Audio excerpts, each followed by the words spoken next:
నా దేవుడా, నా పితరుల ఆరాధ్య దైవమా, ఇశ్రాయేలు కాపరి బహు గొప్ప నేపరి, నీకు సాటి ఎవరు యేసయ్యా.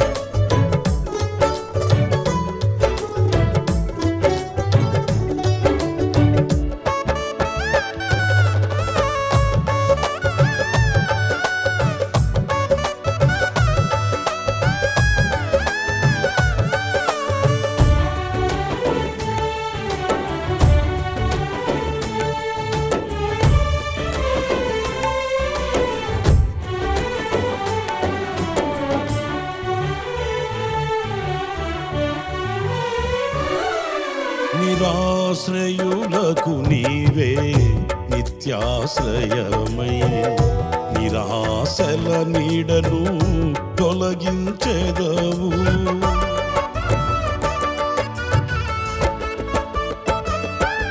నిరాశ్రయులకు నీవే నిత్యాశ్రయమై, నిరాశల నీడను తొలగించెదవు. విస్తారమైన నీ కృపతో నింపి, నిస్సారమైన బ్రతుకును మార్చెదవు. విస్తారమైన నీ కృపతో నింపి, నిస్సారమైన బ్రతుకును మార్చెదవు. విజయోత్సవముతో ఊరేగించెదవు. నీకు సాధ్యము కానిది ఏదైనా కలదా.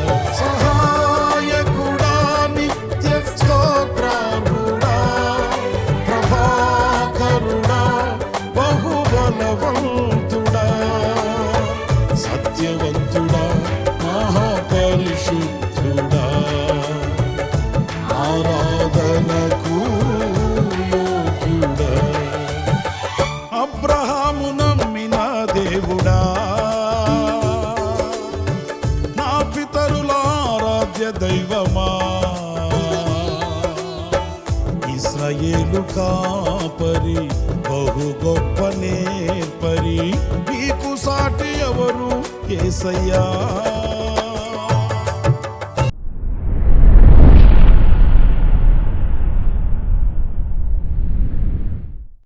Praise the lord. ప్రభువైన అయిన యేసుక్రీస్తు ప్రశస్త నామంలో మీ అందరికీ హోసన్నా మినిస్ట్రీస్ తరపున హృదయపూర్వకమైన వందనాలు తెలియపరుస్తున్నాను. అందరికీ హృదయపూర్వకమైన వందనాలు. ప్రభు మిమ్మల్ని దీవించి ఆశీర్వదించునుగాక. ప్రియులారా, మరి ఆశ్చర్యకరుడైన దేవుడు గతించిన మాసం అంతయు కూడా ఆయన రెక్కల నీడలో మనల్ని దాచి క్షేమము భద్రత అనుగ్రహించి ఈ మరొక మాసంలో మనం అడుగు పెట్టడానికి కృప చూపించాడు. మరి గతించిన మాసమంతయు కూడా ఒక్కొక్క క్షణం కనుపాప వలె ప్రభు కాచి ఆయన మన మీద తన దృష్టిని సాలించబట్టి బ్రతికి బట్టగట్టి బైబిల్ పట్టుకుని బజార్లో తిరుగుతున్నాం. ఎందుకంటే ఒక దినం గడవడం అనేది ఎంతో క్లిష్టకరమైనటువంటి పరిస్థితుల్లో మనం ఉన్నాం. ఏ క్షణం ఏం వాటిల్లుతుందో, ఏ క్షణం ఏం జరుగుతుందో, ఎలా ఎవరిని ఎలా ఆపద కబళిస్తుందో మనకు అర్థం కాని అయోమయంలో మనం బ్రతుకుతున్నాం. అయినప్పటికీ కూడా ఆశ్చర్యకరుడైన దేవుడు ఏ విషయంలో మనకు కొదువ లేకుండా ఆయన మనకు తల్లిగా, తండ్రిగా, నాయకునిగా, కాపరిగా, వైద్యునిగా, దేవునిగా ఆయనే మన ముందు నిలిచి నడిచి మనల్ని నడిపిస్తూ ఈ మరో మాసంలోనికి ఆయన మనల్ని దాటించాడు. ఈ ఏప్రిల్ మాసంలోనికి ప్రభు మనల్ని నడిపించాడు. మనం ఎంతైనా కృతజ్ఞులం, ఆయన స్తుతించబద్దులం. ఈ ఏప్రిల్ మాసమంతయు కూడా ఆశ్చర్యకరుడైన దేవుడు ఆయన కౌగిలిలో మనల్ని దాచి భద్రపరచునుగాక. ఆయన కృప సమృద్ధిగా మనకు అనుగ్రహించుగాక. చూడండి, దినములు దొర్లుతున్నాయి, రోజులు గడుస్తున్నాయి, క్షణాలు మన ముందే కన్ను రెప్పపాట్లోనే మరి కాలం ఎలాగ గడిచిపోతుంది మనకు అర్థం కావట్లేదు. చాలామంది చెప్తుంటే నేను వింటున్నాను, సమయం వేగం పెరిగింది, సమయం సరిపోవట్లేదు, రోజు ఎలా గడిచిపోతుందో అర్థం కావట్లేదు, ఇట్లాంటి మాటలు మనం వింటున్నాం. నిజమే. సరే, దినాలు దొరుకుతున్నాయి కదా, మనం ఏం చేస్తున్నాం, ఎలా సమయాన్ని వెచ్చిస్తున్నాం, దేని కొరకు తహతహలాడుతూ ప్రయాసపడుతూ ప్రాకులాడుతున్నాము, ఇది కూడా మనం ఆలోచించాలి. ఎందుకంటే ఈ రోజున క్షణమైన తీరిక లేని పరిస్థితుల్లో మానవత పరుగులు తీస్తున్నారు సంపాదన మీద. సంపాదించుకోవాలి. ఏమి సంపాదించుకోవాలి, ఏది కూడగట్టుకోవాలి, ఏది మూట కట్టుకోవాలి, ఏది మిగలబెట్టుకోవాలి, ఇవన్నీ ప్రశ్నలే కదా. వ్యర్థమైన దానిని సంపాదించుకొని వ్యర్థమైన దాన్ని కూడగట్టుకుంటే ప్రయోజనం ఏంటి? ఇవన్నీ కాస్త మనం దైవ జ్ఞానం కలిగిన వారమై లేఖనాలు ఎదుట కూర్చొని వివరంగా విశ్లేషించుకోవలసిన విషయాలు. ప్రియమైన వారులరా, మరి పరిశుద్ధ గ్రంథంలో చక్కటి మాట పరిశుద్ధుడైన పౌలు తిమోతికి పత్రిక రాస్తూ ఈ మొదటి పత్రికలో కొన్ని చక్కటి విషయాల్ని దైవజనుడు మరి తిమోతికి చెప్పాడు.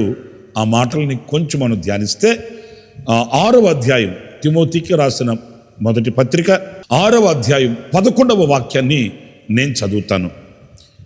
నీవైతే వీటిని విసర్జించి నీతిని, భక్తిని, విశ్వాసమును, ప్రేమను, ఓర్పును, సాత్వికమును సంపాదించుకొనుటకు ప్రయాసపడుము. ఇక్కడ ఖచ్చితంగా చెప్తున్నాడండి. ఏదో నీ జ్ఞానం ఉంది, నీ జ్ఞానం చొప్పున నువ్వు సంపాదించుకో అని చెప్పట్లేదు, లేక ఏది నీకు మంచిదనుకుంటే అది చెయ్యి అని చెప్పట్లేదు. నిక్కచ్చిగా దైవజనుడు తమ నిజకుమారుడైన తిమోతితో చెప్తున్నాడు, నీవు వాళ్ళలాగా వీళ్ళలాగా ఏదో సంపాదించి కూడగట్టి మిగలబెట్టాలని కాకుండా, వాటి మీద నీ దృష్టి నిలపకుండా, వాటి వైపు నీ పరుగులు తీయకుండా, నీవైతే ఆ ప్రత్యేకత చూడండి. మనం ఎవరినో ముందుగా పెట్టుకొని, ఎవరినో ఆసరాగా తీసుకొని, ఎవరినో మనం మాదిరిగా పెట్టుకొని వాళ్ళలా సంపాదించుకుంటున్నారు, వీళ్ళలాగా సంపాదించుకుంటున్నారు, వాళ్ళంతా కూడగట్టి మిగలబెట్టి మిద్దెలు కట్టి అద్దెలకి ఇస్తున్నారు. ఇవన్నీ మనకెందుకండి? మనమైతే చూసారండి ఆ మాట, వాళ్ళు వేరు మనము వేరు. వాళ్ళకి అలా అనిపిస్తుంది, మనకు అలా అనిపించకూడదు. వాళ్ళకి అలాగా చేయాలనిపిస్తుంది, మనకు అలాగా చేయాలి అని అనిపించకూడదు. మనము వేరు. ఎందుకు వేరు అనంటే మన దృష్టి వేరు. మనం రక్షించబడిన వారం, మనం పవిత్రంగా ఆశించ వ్యక్తులం. మనము దేవుని చేతిలో ఉన్న వారము. దేవుడు దేనికి శిల్పియు నిర్మాణకుడై ఉన్నాడో ఆ పునాదులు కలిగిన పట్టణం కొరకు వేచి నిలిచి ఉన్నవారం మనం.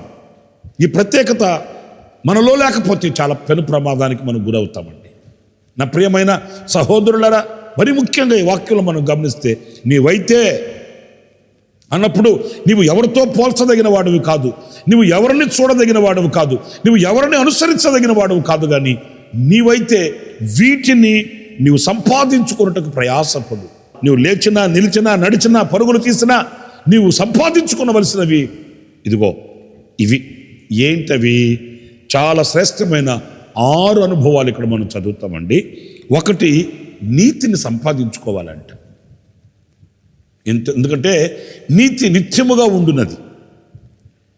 నీతి మనకు సాక్ష్యాన్ని తెచ్చేది. అంతేకాదు, వాక్యంలో వ్రాయబడిన మాట, నీతిమంతులు ఖర్జూర వృక్షము వలె మవ్వ వేస్తారట. నీతిమంతులు సింహము వలె ధైర్యముగా ఉంటారట.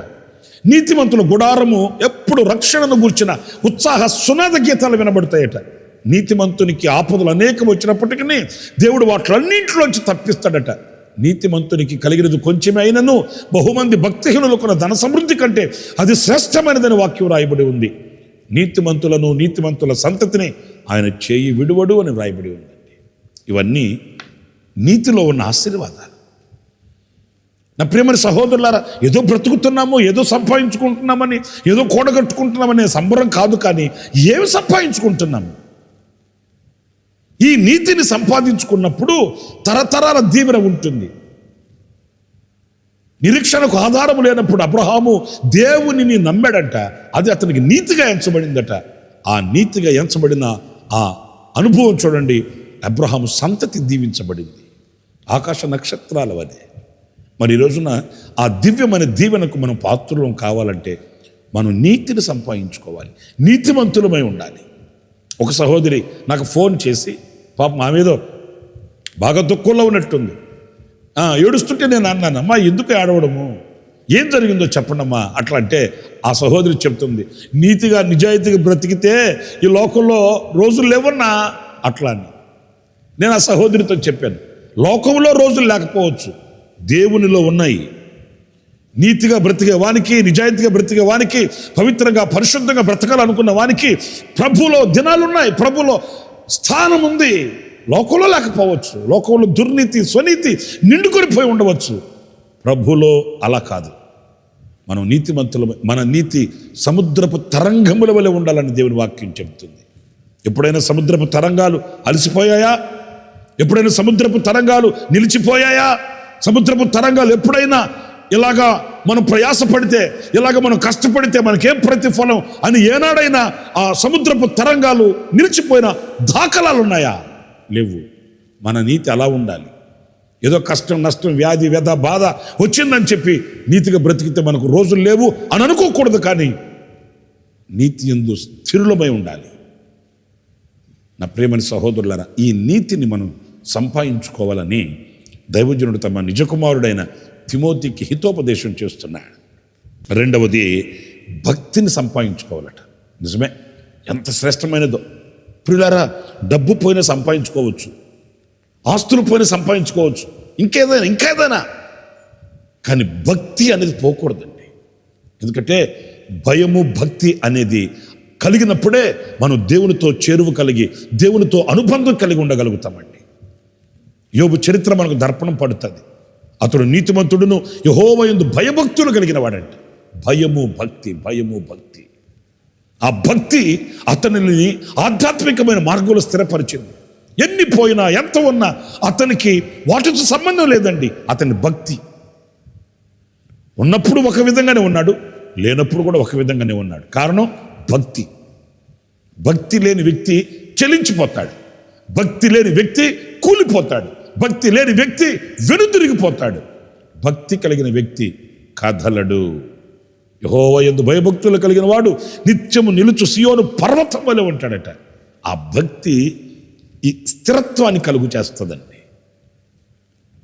షునేమీరాలు చెప్తుంది, మన ఇంటికి వచ్చుచూ పోచున్న దైవజనుడు భక్తి కలిగిన దైవజనుడు అని నేను ఎరుగుదును. నా ప్రియమైన సహోదరులారా, ఈ భక్తిని మనం సంపాదించుకోవాలండి. ఇంకా లోకంలో కనబడేవి ఏముందండి? ఈరోజు ఉంటాయి, రేపు కనిపించు. ఈరోజు కనబడవు, రేపు కనబడుతాయి.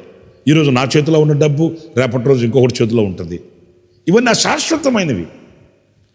కానీ భక్తి, నేను చాలాసార్లు కూడా సందేశాల్లో చెప్తుంటానండి, కోట్ల రూపాయలు సంపాదించి ముట్టజెప్పి వెళ్ళిన తండ్రి కంటే కూడా, కోట్ల రూపాయలు సంపాదించి పిల్లలకి అప్పగించి వెళ్ళిన తండ్రి కంటే కూడా భక్తిని నేర్పి వెళ్ళిన తండ్రి శ్రేష్ఠుడండి. ఎందుకంటే ఆ భక్తి ఎన్నడూ మనకు దూరం కాదు, దేవునితో అనుబంధాన్ని కలిగిస్తుంది భక్తి. కనుక నా ప్రియమైన సహోదరులారా, మనం ఆ భక్తిని సంపాదించుకోవాలి. మనకు ఉన్నా లేకపోయినా, ఒకవేళ ఇబ్బందులు కొలిమిలో పుట్టమ వేయబడుతున్నా, శ్రమలలో మనం శోధింపబడుతున్నప్పటికీ కూడా విడవనిది, మనం విడిచిపెట్టకూడనిది భక్తి. ఆ భక్తిని మనం ఎన్నడూ కూడా విడవకూడదు. భక్తిని మనం సంపాదించుకోవాలని ఈ వాక్యం మనకు స్పష్టతనిస్తుంది. అలాగే మూడవది, విశ్వాసమును సంపాదించుకోవాలట. నిజమే, విజయానికి సోపానం విశ్వాసం. విశ్వాసము లేకుండా విజయం రాదండి. విశ్వాసమే విజయానికి వెన్నెముక. ఈ రోజున అన్నింటిలో మనం విజయం పొందుకోవాలని, చదువుల రంగంలో, వ్యాపారాలలో, అలాగే ఉద్యోగాలలో, కుటుంబ వ్యవస్థలో, వ్యక్తిగతంగా అన్నింటిలో మనం జయాన్ని కోరుకుంటాం. నాటిన చెట్టు అయినా, చేసే పనైనా అది సఫలం కావాలని, విజయవంతం కావాలని ఆశిస్తాం. కానీ విజయవంతం కావడానికి కావలసిన విశ్వాసం మన దగ్గర ఉంటుందా? ఎదురు దెబ్బ తగిలినప్పుడు, ఆటుపోటులు కలిగినప్పుడు వెంటనే మనం ఏమంటాం తెలుసా? నాకు తెలుసు ఇది జరగదని అంటాం. మరి జరగదు అని తెలిసినప్పుడు ఎందుకు ప్రారంభించా? జరగదు అన్నప్పుడు నీ గుండెలో ఈ విశ్వాసం లేనప్పుడు విజయం కొరకు ఎందుకు ప్రాకులాడావు? ఎందుకు కథలు ముందుకు వెళ్ళావు? తెలియదు. నా ప్రియమైన సహోదరులారా, విశ్వాసము లేకుండా దేవునికి మనం ఇష్టలమై ఉండలేము. విశ్వాసము లేకుండా విజయాన్ని చూడలేము. విశ్వాసము లేకుండా ఏది మనం పొందుకోలేమండి. విశ్వాసము కానిది ఏదో అది పాపము అని వాక్యం చెబుతుంది. విశ్వసించిన ఎడల, నువ్వు నమ్మిన ఎడల దేవుని మహిమను చూస్తామని వాక్యం చెబుతుంది. విశ్వసించువాడు కలవరపడడు అని వాక్యం చెబుతుంది. విశ్వాసమును బట్టి రాజ్యమును జయించారని మన పితరులు వాక్యం రాయబడి ఉంది. విశ్వాసమును బట్టి వాళ్ళు సింహాల నోళ్లు మూయించారు. ప్రియులారా, ఈ విశ్వాసం కూడా ఎలాంటిది? మరణము కంటే బలమైన విశ్వాసం. మన పితరులు కలిగి విజయవంతంగా వాళ్ళ యాత్రను ముగించారు. ఇదిగో ఈ రోజున, ఈ నెల మొదటి దినాన మనం పరిశీలించుకోవాలి. ఏం సంపాదించుకుంటున్నాము, ఎటుగా మనము వెళుతున్నాము, ఏంటి ఈ దినాలు దొర్లుతుండగా, కాలం గడుస్తుండగా మనం కూడగట్టి మూట కడుతున్నది ఏంటి అనే ఆలోచన మనకు కలగాలి. మీకు ఇంకొక మాట, 4వది ప్రేమను సంపాదించుకోవాలట. చాలా విలువైన మాట అండి ప్రేమ, పవిత్రమైన ప్రేమ. ఈ ప్రేమను మనం సంపాదించుకోవాలట. ఈ రోజున డబ్బును చూసుకొని ప్రేమను తుంచుకుంటున్నారండి. ఆస్తుల్ని ఆధారం చేసుకొని అనురాగాలను చంపుకుంటున్నారండి. ఎంత కఠోరమైన దినాలో ఇవి. 10 రూపాయల కొరకు 10 మందిని వదులుకుంటున్నారండి. ప్రేమ ఎంత ముఖ్యమైనదో, ఎంత శ్రేష్టమైనదో, ఎంత గాఢమైనదో, ఎంత విలువైనదో అర్థం కాని పరిస్థితుల్లో వ్యర్థమైన వాటి కొరకు పరుగులు తీస్తున్నారండి. ప్రేమ ఎంతో ఉత్తమమైనది, ఉన్నతమైనది. ఒకరి ఎడల ఒకరు, ఆ దేవుని ఎడల మనము ఈ ప్రేమ అనురాగాన్ని కలిగి ఉండాలండి. నా ప్రేమైన దేవుని బిడ్డలారా, హృదయం ఎప్పుడు కూడా రాక్షసత్వం కాకూడదు. కఠోరమైనది, కఠినమైనది, రాతి గుండెగా మార్చబడకూడదండి. మన ప్రభు అయిన యేసుక్రీస్తు పేరేంటో తెలుసా? ప్రేమ స్వరూపి. అంటే మన దేవునిని మనం చూడాలంటే ఆయన రూపం ఏంటి? ప్రేమ. ప్రేమే ఆయన రూపం. మరి ప్రేమ స్వరూపి అయిన ప్రభుని ఆరాధించి మనం ఈ ప్రేమను సంపాదించుకోలేకపోవడం ఏంటి? ఈ ప్రేమను పొందుకోలేకపోవడం ఏంటి? ఈ ప్రేమను మనం దాచుకోలేకపోవడం ఏంటి? దేని కొరకు ప్రయాసపడుతున్నాం? మనం ఖర్చు పెట్టి సంపాదించుకోవాలి ఈ ప్రేమను. మన గుండెల్లో, మన హృదయంలో ప్రేమ కలిగి ఉంటే ఈ ప్రేమ మనల్ని పరిశుద్ధాత్మకు తీసుకుని వెళుతుంది, పరిశుద్ధాత్మకు కారణమవుతుంది. ప్రేమ పరిశుద్ధాత్మ మనలో కుమ్మరిస్తాడు. నా ప్రియమైన సహోదరులారా, ఈ ప్రేమను మనం పోగొట్టుకోకూడదు, సంపాదించుకోవాలని వాక్యం సెలవిస్తూ 5వదిగా ఓర్పును సంపాదించుకోవాలట. ఇదే ఇప్పుడు మనకు కావాల్సింది. ఈ ఓర్పే కరువై కొదువైపోతుంది. సహనం లేదు, ఓర్పు లేదు. ప్రతి వ్యక్తి ఈ రోజున చికాకుతో చిందులు వేస్తున్నాడు, అలసిపోయి అలజడి పాలైపోతున్నాడు. నా ప్రియమైన దేవుని బిడ్డలారా, హృదయంలో ఉండవలసిన శాంతి సమాధానాలకి, ప్రశాంతతకి ఈ రోజున వెన్నుచూపి పరుగులు తీస్తున్నాడు. బ్రతుకుతున్న దినాలలో ఆ బ్రతుకుల్లో ఉండవలసిన రమ్యతను పోగొట్టుకొని యాంత్రికంగా బ్రతుకుతున్న బ్రతుకులే కనిపిస్తున్నాయండి. ఓర్పు లేదు, సహనం లేదు. హెబ్రీ పత్రిక 12వ అధ్యాయంలో రాయబడిన మాట, మన ప్రభువు అయిన యేసుక్రీస్తు అట ఆయనను అవమానపరిచిన వారిని ఆయన క్షమించి దుర్మార్గంగా ప్రవర్తించిన ఆ దుర్మార్గపు ప్రవర్తనను ఓర్చుకున్నాడట. ఆయన సహించాడట. ఆయన దేవుడు కదా, వాస్తవంగా అలాగా ప్రవర్తిస్తున్నప్పుడు ఆయన చలించి వారిని శిక్షించవచ్చు, కానీ శిక్షించలేదు, ఓర్చుకున్నాడు. ఓర్పు ద్రోహకార్యం జరగకుండా చూస్తుందట. ఓర్పు నిరీక్షణకు కారణమవుతుందట. ఇవన్నీ లేఖనాల్లో మనం చదివే మాటలే. కనుక ఆ ఓర్పుని మనం సంపాదించుకొని దానిని కూడగట్టుకోవాలి. ఆ ఓర్పు దైవ కార్యాలని మనం చూచేటట్లు చేస్తుంది. ఆఖరిగా సాత్వికం. మన ప్రభువు సాత్వికుడు. ఆత్మఫలములలో ఒకటి సాత్వికం. అధీన మనసు, సాత్వికమైన మనసు మనం కలిగి ఉండాలి, మనం సంపాదించుకోవాలి. ఇవి మనకు ప్రతిఫలాన్ని తీసుకుని వచ్చేవి, బహుమానాన్ని తీసుకుని వచ్చేవి, దేవుని యొద్ద మనల్ని చేర్చేవి. ఈ సాత్వికమైన మనసు మనకుంటే ఈ సాత్వికం మనల్ని గొప్ప చేస్తుందట. వాక్యంలో వ్రాయబడిన మాట, నీ సాత్వికం మనల్ని గొప్ప చేయుచున్నదని. అంటే ఆ సాత్వికమైన మనసు దేవుని యొద్ద నుంచి వచ్చే ఘనతకి మనల్ని పాత్రులుగా చేస్తుంది. నా ప్రియమైన దేవుని బిడ్డలారా, మరి ఈ రోజున ఈ నెల మొదటి దినాన ఇలాంటి వాటిని సంపాదించుకోవడానికి తీర్మానం చేసుకుందాం. ఇలాంటి వాటి స్థిరపడి ఉండడానికి ప్రయత్నం చేద్దాం. దైవ కృపకి మనల్ని అప్పగించుకుందాం. తలలు వంచండి, ప్రార్థన చేస్తాను. ఆశ్చర్యకరుడమైన తండ్రి, జీవాధిపతి, గతించిన మాసమంతా మీ రెక్కల నీడలో దాచి భద్రపరిచి ఈ ఏప్రిల్ మాసంలో మొదటి దినాన మీ సముఖములో మేము చేరి ప్రార్థించడానికి మీరు అనుగ్రహించిన మంచి సమయం కొరకై స్తోత్రాలు చెల్లిస్తున్నాను. మేమేం సంపాదించుకోవాలి, ఏం కూడగట్టుకుని మిగలబెట్టుకోవాలి? నాయన, మనోనేత్రము వెలిగింపబడిన వారమై విశ్లేషించుకోవడానికి ఇచ్చిన సమయం కొరకనికి స్తోత్రం. ఇదిగో ఇలాంటి రమ్యమైన శ్రేష్టమైన వాటిని మేము సంపాదించుకొని నైనా మేము మీ యొద్ద ప్రతిఫలాన్ని పొందే యోగ్యులుగా ఉండటకు కృప చూపించమని ఈ మాసమంతయు మమ్మల్ని ఈ రీతిగా మమ్మల్ని చేపట్టి నడిపించి మీ మహిమ కలిగిన రాకడ కొరకు సిద్ధపరచమని నన్ను మమ్మల్ని మీ చేతికి అప్పగించుకుంటూ యేసు నామములో ప్రార్థించి వేడుకొనుచున్నాను తండ్రి, ఆమేన్. ప్రభు మిమ్మల్ని దీవించి ఆశీర్వదించునుగాక. విశేషమైన కృప నా దేవుడు సమృద్ధిగా మీకు అనుగ్రహించుగాక. ఆమేన్. ప్రతిదినము ఈ అనుదిన కృపాను సందేశముల కొరకు, ఇంకా మరిన్ని ఆత్మ సంబంధమైన సందేశాల కొరకు ఈ మా యూట్యూబ్ ఛానల్ ను సబ్స్క్రైబ్ చేసుకోండి. Pastor Ramesh hosanna ministries.